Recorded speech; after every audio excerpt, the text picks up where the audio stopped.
Labor protests in Madison, Wisconsin have entered their third week. Hundreds of demonstrators defied police orders and slept inside the state capitol building on Sunday night to oppose the Republican Governor Scott Walker's attempt to strip most public employees of the right to collectively bargain. Governor Walker had ordered the Capitol to be emptied by 4 p.m., but Capitol Police decided not to enforce the order after hundreds of labor activists, students, and supporters refused to leave. Meanwhile, on Saturday, as many as 100,000 people packed the freezing streets of Madison in the largest protest the city has seen since the Vietnam War. Tens of thousands of people marched in solidarity protests in other state capitals. While it may have been the largest labor protest in the United States in years, the demonstration in Madison received little attention by the corporate press. Speaking as a candidate in 2007 in South Carolina, then-Senator Barack Obama pledged to walk on the picket line with workers if their right to collectively bargain was denied. And understand this, if American workers are being denied their right to organize and collectively bargain when I'm in the White House, I'll put on a comfortable pair of shoes myself. I'll walk on that picket line with you as President of the United States of America. Because workers deserve to know that somebody's standing in their corner. Ladies and gentlemen, at this time I have the great pleasure to present one of the great champions of the American people, the Honorable Jim Hightower. Thank you. Thank you so much. Thank you. You are the Koch brothers' worst nightmare. Just makes me happier than a flea at a dog show to be standing up here looking out at all of you Texas champions of common sense and the common good, looking out at all of you corporate greed whackers and right-wing butt kickers. We're rallying here at our Capitol today to say no, absolutely not, to the coke-headed forces of ignorance and arrogance who are trying to shove down their program on us. They've got these little right-wing governors that have walked into office and think that they can steal our basic democratic values from working families and that we will not notice, much less object to it. Well, here we are. We are noticing. We are objecting. First, thank you, Wisconsin.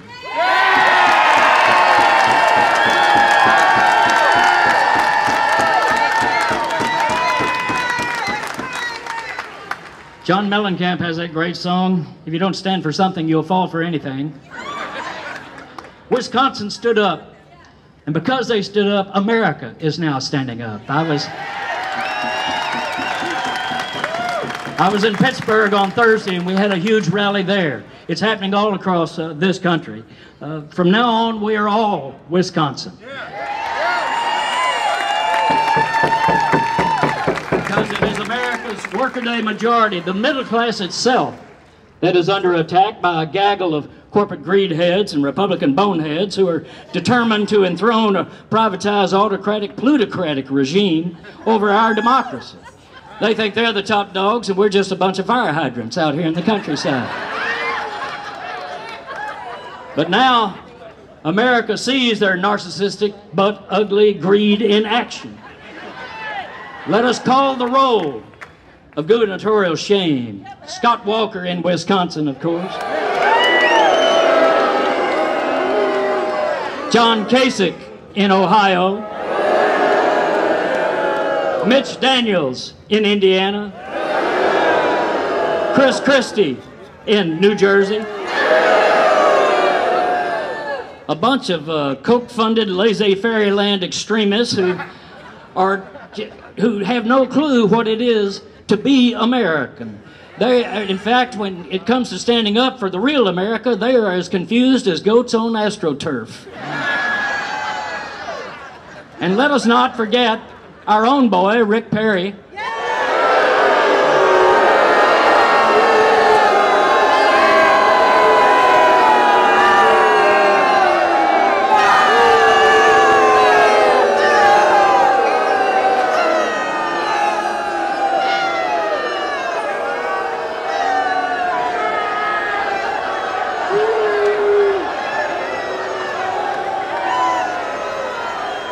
it flow, let it flow, let it flow. It's really not Rick's fault. I gotta say, it's really not Rick's fault because he's got hair growing down into his head where his brains are supposed to be. It's all hair, no brains. He says that he stands with Governor Walker against the workers of this country. I mean, this is proving once again that Rick really knows how to put the goober in gubernatorial. Well, the regular folks of this country are on to them. They're seeing it because Wisconsin stood up and now we're standing up. And really they've done us a favor. All across America, people are now beginning to understand what collective bargaining is. That it is really democracy at work in both senses of that. And the polls show it. 3 out of 5 Americans strongly oppose taking away the collective bargaining rights of America's workers. 3 out of 5 of us. So these governors who think they can do this to us and we won't pay attention, the truth is, you know, they say that the higher the monkey climbs, the more you see of its ugly side. People are onto it. Well, our challenge is nothing less than to stand up for democracy, stand up for worker rights, for the middle class, for ourselves. Stand up for the very idea of America. That's what we're representing here today. Fairness, justice, opportunity for all. My message to you is pretty straightforward. It's up to us. It's up to you and me. We've learned nobody in Washington is going to come save us. We got to do it ourselves. They're the one doing it to us. They're not going to do it for us. This past Monday was President's Day.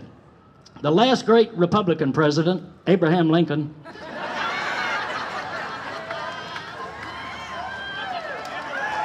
he said, good things might come to those who wait, but only the things that are left by those who hustle. Now, we've been out-hustled for the last few years. We've not been paying attention. We kind of cranked back in the lazy boy doing 12-ounce elbow bends, thinking somebody else is going to take care of our democracy. Well, that's not ever the way it has worked. We've got to take care of it ourselves. It's no longer enough to be progressive. We've got to become aggressive again because the powers that be are radically regressive. I'll leave you with this. I'll leave you with this thought. It's something that comes from Louis Grizzard, the late great Southern humorist. Grizzard pointed out something that we in the South have always known to be true, and that is there's a big difference between being naked and being naked.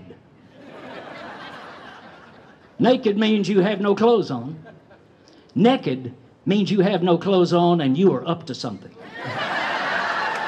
Let's all get naked. Everybody get naked. Thank you. Thanks for what you're doing. Do more of it. Keep fighting. Keep fighting. This is our fight, our generation, our time. Thank you.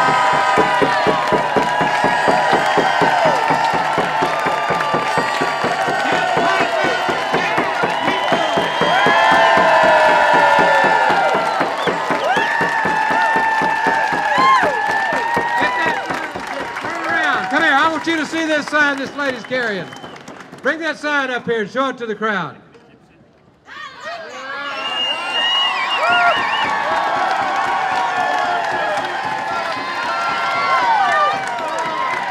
Did you know that we have people in Egypt that are sending money to the people in Wisconsin to help them out?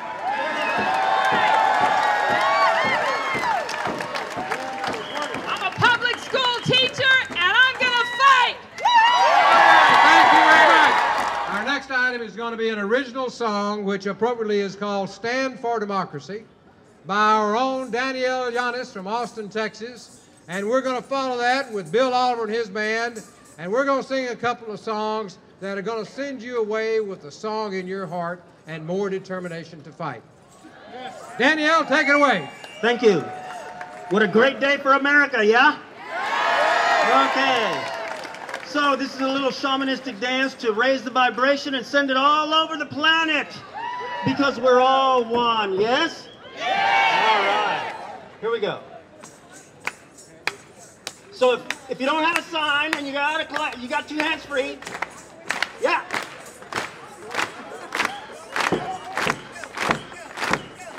Stand on up for freedom. 'cause if you don't, corruption will, and they'll take it from you and me. Corporate domination is killing everything, from your good health to a ruined coast to corrupting governments. Whoa, freedom! Whoa, democracy! They are in jeopardy, they need you and me. Lobbyists buying congressmen, they're stealing all our rights, then selling them back to us, genetically modified. Whoa, freedom! Whoa, democracy! They are in jeopardy, they need you and me. Stand up! Speak out! Join in! Be democracy! Stand up! Join in! Speak out! Fulfill democracy! Save democracy! Be democracy! And